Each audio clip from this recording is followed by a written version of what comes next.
নতুন সরকারের কাছে আলেমদের প্রত্যাশা কি? আলেমদের প্রত্যাশা কি? আমি তো আর সব আলেমদের প্রতিনিধি না যে সবাই আমাকে দায়িত্ব দিয়েছে আমি সবার প্রত্যাশা বলে দিব। তবে আমার ধারণা ওলামা একরামের প্রত্যাশা, সর্বস্তরের মানুষের যে প্রত্যাশা রয়েছে সেটা আসলে পরিমাণে অনেক বেশি না, যদি আমাদের সমাজের সমস্যা অনেক বেশি। মোটা দাগে মানুষ, এদেশে মানুষের আবেগ অনেক বেশি, যার কারণে মানুষ অনেক বেশি চায় না। অল্প কিছুতেই বাঙালি অনেক খুশি হয়ে যায়।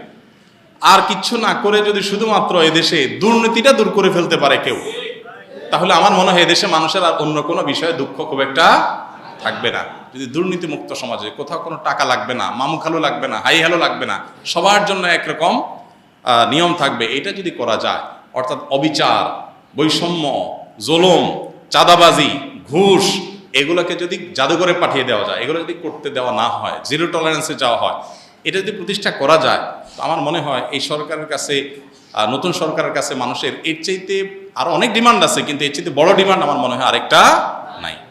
দেখুন, আমি প্রায় সময় বলি 50 বছরের বেশি সময় হয়ে গেছে আমরা দেশটাকে স্বাধীন করেছি, আমাদের বাবারা চাচারা স্বাধীন করেছেন। তো 50 বছরের বেশি হওয়ার পরও এই দেশে এতগুলো সরকার আসছে গেছে, কোনো সরকার এদেশের মানুষের খাবার, মুখের খাবার এবং পানীয়টাকে নিরাপদ করতে পারে নাই। পৃথিবীর বিভিন্ন দেশে আপনারা যাবেন, যারা বিভিন্ন দেশে গেছেন, আপনি পানি পান করবেন, পানি পানের যে ব্যবস্থাপনা একটা রাষ্ট্রে সব জায়গায় আছে, 100% সেফ, নিশ্চিন্তে আপনি পানি পান করতে পারবেন।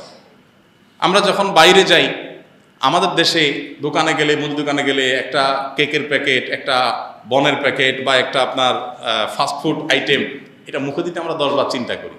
আর রাস্তার পাশে যে সমস্ত চটপটি বানায়, এটা বানায়, এগুলো খাইতে আমাদের 10 বার চিন্তা হয় যে না জানে কি দিয়ে রাখছে, না জানে কিভাবে তৈরি করছে, তাই না? নিরাপদ খাদ্য, নিরাপদ পানীয়টুকু, মানে শুধু একটু পানি পান করবে মানুষ, এইটুকু নিরাপদ 50 বছরে কোনো সরকার করতে পারে নাই। কিন্তু আপনি বাহিরে যাবেন, অবাক হয়ে যাবেন, থাইল্যান্ডের রাস্তা রাস্তা যে আপনার স্ট্রিট ফুড আছে, 100% টেনশন মুক্তভাবে আপনি খেতে পারবেন, কোনো টেনশন নাই যে এগুলো অন্তত হেলদি।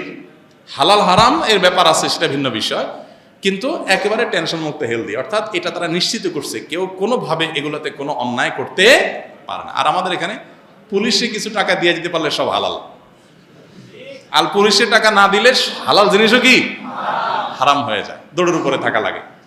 তো এই পরিস্থিতির অবসান হওয়া দরকার।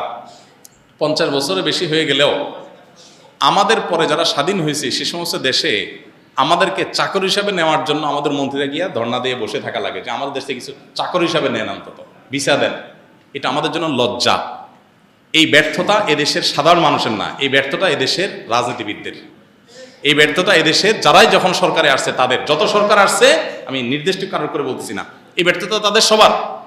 আমাদের অনেক সীমাবদ্ধতা আছে, খনিজ সম্পদ নাই, অনেক কিছু নেই, আমরা জানি, কিন্তু এদেশে মানুষের মধ্যে প্রচণ্ড কর্মস্পৃহা আছে। আমি 10 বছর প্রবাসে ছিলাম, আমি জানি, আমি কাছে থেকে দেখেছি, অন্য অনেক দেশে মানুষের চাইতে বাংলাদেশি প্রবাসীরা কাজের প্রতি অনেক বেশি আন্তরিক। এবং মিডিল ইস্টে আপনি সৌদি আরবে, দুবাইতে দেখবেন যে কফিলরা, মালিকরা বাঙালি লক্ষ্য বেশি খোঁজে, কারণ বাঙালি কাজের ব্যাপারে খুব সিরিয়াস, তারা খুব পরিশ্রমী হয় অন্য দেশের তুলনায়। তো এদেশে মানুষকে সঠিকভাবে গাইড করে এদেশে আরও অনেক উন্নতি করা যেত। আমি একটা কথা প্রায় সময় বলি, জানি না এটা কতটা সবাই একমত হবেন, সেটা হলো যে এই দেশে যতটা উন্নতি হয়েছে আমাদের, ততটা উন্নতির পেছনে সাধারণ মানুষের অবদান আছে। প্রবাসীদের রেমিটেন্স আছে, ব্যবসায়ীদের ব্যবসায়িক উদ্যোগ আছে, গার্মেন্টস সেক্টরের অবদান আছে, সাধারণ মানুষের অবদান আছে। সরকারগুলোর আসলে সেখানে উল্লেখযোগ্য, ছোটোখাটো তো আছেই, উল্লেখযোগ্য কোনো ম্যাসিভ লেভেলের অবদান সরকারের, কোনো সরকারেরই নেই। বরং দুর্নীতির মাধ্যমে, অপশাসনের মাধ্যমে আমরা যতটুকু পিছিয়ে আছি, এগুলো সবগুলো ভাগ্যযোগে সব সরকারই কম বেশি করছে, সোজা কথা। অতএব নতুন সরকারে যারা আসছে, আমার মনে হয় তাদের প্রতি যে ডিমান্ডগুলো আছে, এর ভিতরে 1 নম্বর হলো সংখ্যালঘুদের নিরাপত্তার ব্যাপারে এদেশে মানুষ খুব কনসার্ন। আশেপাশের অন্যান্য দেশের তুলনায় আমাদের দেশে সংখ্যালঘু নির্যাতন তাদের তুলনায় অনেক কম হয় আলহামদুলিল্লাহ, কিন্তু সেটাকে আরও আমরা কমে আনতে চাই, আনা উচিত আমাদের। সে ব্যাপারে সচেষ্ট থাকার পাশাপাশি এদেশের সংখ্যালঘিষ্ঠ মানুষ বা যেই ধর্মের মানুষ সবচেয়ে বেশি মুসলমান, তাদের চিন্তা চেতনা, তাদের বিশ্বাস, ধ্যান ধারণা যেন সরকারের সিদ্ধান্ত, তাদের কথায় কাজে যেন প্রতিফলিত হয়। এদেশে মানুষ কথায় কথায় বিসমিল্লাহ বলে, কথায় কথায় আল্লাহর নাম বলে। এখন এদেশের শাসন যারা করবেন তাদের মুখে যদি সেগুলো না আসে, তাহলে সেটা কখনো জনগণের আশা আকাঙ্ক্ষার প্রতিফলন হতে পারে না। অতএব প্রথমত তাদের কাছে আমাদের চাওয়া হলো, আলেম সমাজ বা আমার একজন আলেম হিসাবে আমার চাওয়া হলো যে সংখ্যালঘুদের নিরাপত্তার ব্যাপারে আলহামদুলিল্লাহ এদেশে মানুষ খুবই দায়িত্বশীল, সহাবস্থানে বিশ্বাসী। এদেশে দাঙ্গা বলতে যেটা বোঝায় ধর্মীয় দাঙ্গা, আশেপাশে সব দেশে হলেও এদেশে আলহামদুলিল্লাহ কখনো উল্লেখযোগ্য সেরকম কোনো দাঙ্গা হয়নি। ছোটোখাটো যে ঘটনাগুলো ঘটছে সেগুলো কমাতে হবে, সচেষ্ট থাকতে হবে। তার পাশাপাশি সংখ্যাগরিষ্ঠ মানুষ যে মুসলমানরা আছে তাদের চিন্তা চেতনা, তাদের আদর্শ বিশ্বাস, এটার প্রতিফলন যেন সরকারের সকল কাজে কর্মে পদক্ষেপে হয়, এ ব্যাপারে তাদেরকে সতর্ক থাকতে হবে। দ্বিতীয়ত যে প্রত্যাশা তাদের কাছে সেটা হলো জুলুম, চাঁদাবাজি, পেশি শক্তির যে অপব্যবহার, এটার কারণে যে আমরা অতিষ্ঠ, সে বিষয়টাকে তারা যেন দূর করতে পারে। ধরুন আমাদের সমাজে এই যে জুলুম, চাঁদাবাজি, এগুলোর কারণে কি হয় আপনারা সবাই জানেন। একটা সবজি উৎপাদন করে যে গ্রামের কৃষক, ওই বেচারা সেটার যে দাম পায়, শহরে আসার পর সেটা যে বিক্রি হয়, এখানে গ্যাপ বা ব্যবধানটা আকাশ আর পাতাল। কৃষক হয়তো কেজি 2 টাকা 3 টাকা 5 টাকা পাচ্ছে, আর ঢাকা এসে সেটা বিক্রি হচ্ছে 40 টাকা 50 টাকা 60 টাকা। এত বড় গ্যাপ কেন হচ্ছে আমরা সবাই জানি কেন হচ্ছে। চাঁদাবাজির কারণে হচ্ছে। রাস্তা রাস্তা ট্রাক থামায়া থামায়া চাঁদাবাজি, সব পর্যায়ে আড়তে চাঁদাবাজি। এই চাঁদাবাজি করা মানুষদের সংখ্যা তো অনেক বেশি না। যদি কোনো সরকার সিরিয়াস হয় যে না আমরা এগুলো বন্ধ করব, তাহলে কৃষকও বেশি দাম পাবে, আবার ভোক্তাও অনেক বেশি দামে কিনতে হবে না, একটা ভারসাম্য ভাব আসবে। অতএব এই যে কোনো মূল্যে জুলুম, চাঁদাবাজি এবং পেশি শক্তির অপব্যবহার এটা বন্ধ করতে হবে। এটা হলো একটা বড় প্রত্যাশা। দেখুন ঢাকা শহরে আপনি মহাখালী যদি যান, কখনো কখনো কারণ বাজার ফ্লাইওভারের এখানে দেখি, আপনারা খেয়াল করেছেন নিশ্চয়ই, বিশেষ করে মহাখালীতে এটা আমার চোখে বেশি পড়েছে, আরও অন্যান্য জায়গাতেও আছে। আমি তো সব দিকে আমার মুভমেন্ট থাকে না, তো এই সাইডে আমার মুভমেন্ট বেশি হয়। আমি দেখেছি যে মহাখালী যে বাস টার্মিনালটা আছে, ওটার আশেপাশে রাস্তার ধারে দেখবেন আপনারা বড় বড় বাসগুলো পার্কিং করে রাস্তার উপরে রেখে দেয়। সন্ধ্যা সারাদিন ট্রিপ মেরে এসে সন্ধ্যার পরে পার্কিং করে, সকাল পর্যন্ত পার্কিং থাকে। এখন আপনি রাত 8টা 9টা বাজে যদি ওই রোডে যান, দেখবেন বিশাল জ্যাম। কেন জ্যাম হয়েছে? কারণ রোডের অর্ধেক 3 লাইন পার্কিং, 3 লাইন কি করছে, বাস পার্কিং করে ধুয়ে দিছে, সকাল পর্যন্ত এটা পার্কিংয়ে থাকবে। তো জনগণের ট্যাক্সের টাকা রাস্তা হয়েছে, যেই বাস কোম্পানি ব্যবসা করতেছে, এটা কি তার পার্কিংয়ের জন্য আমরা টাকা দিয়ে রাস্তা তৈরি করেছি? কোটি কোটি টাকা দিয়ে তুমি বাস কিনতে পেরেছো, তোমার বাস রাখার জন্য পার্কিংয়ের জায়গার ব্যবস্থা কেন করতে পারো নাই?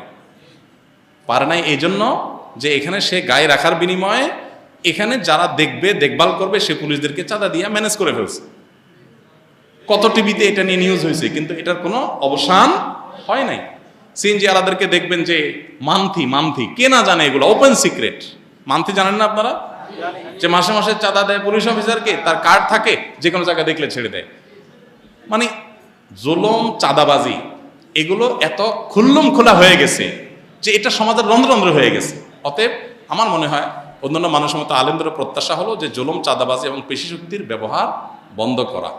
3 নম্বর চাহিদা হলো, প্রত্যাশা হলো দুর্নীতির ব্যাপারে জিরো টলারেন্সে যাওয়া। কোনো অফিসে, আদালতে, কোথাও যে মানুষের যাতে পেরেশানি পোহাতে না হয়, যে মামু খালু ছাড়া কিছু হবে না, হাই হ্যালো ছাড়া কিছু হবে না, এরকম যেন না হয়। সবার জন্য যাতে সমান সুবিধা থাকে।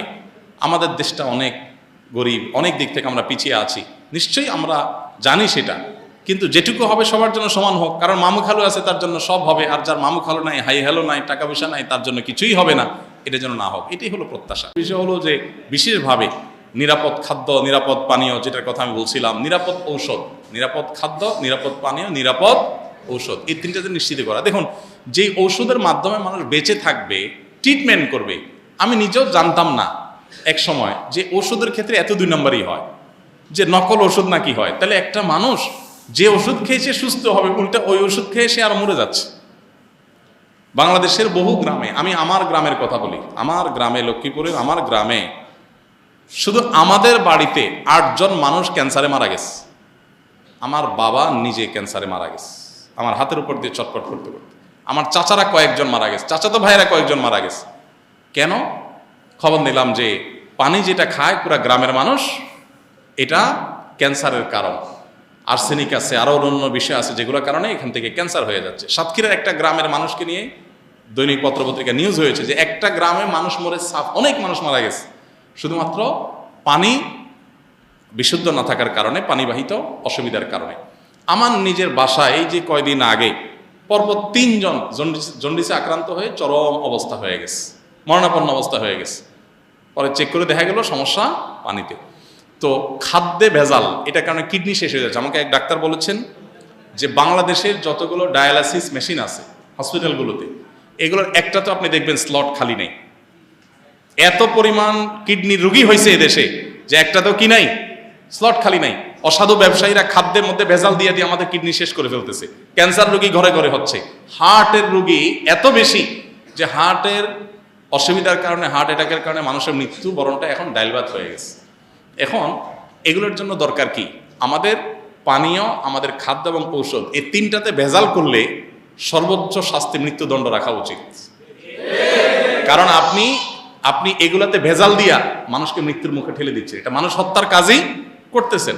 অতএব এবারে সর্বোচ্চ টলারেন্স রাখা উচিত, কোনো চেহারা না দেখে যে মানুষের খাদ্যে ভেজাল দিলে। আমরা দেখি ভেজাল বিরোধী অভিযান হয়, ম্যাজিস্ট্রেট যা এটা হয় সেটা হয়, আরে রং মিশাই দিয়ে আমাকে শেষ করে ফেলতেছে, আমার কিডনি শেষ, ড্যামেজ হয়ে যাচ্ছে, আমার হার্ট শেষ হয়ে যাচ্ছে, ক্যান্সার হয়ে যাচ্ছে, জরিমানা করতেছে 50,000।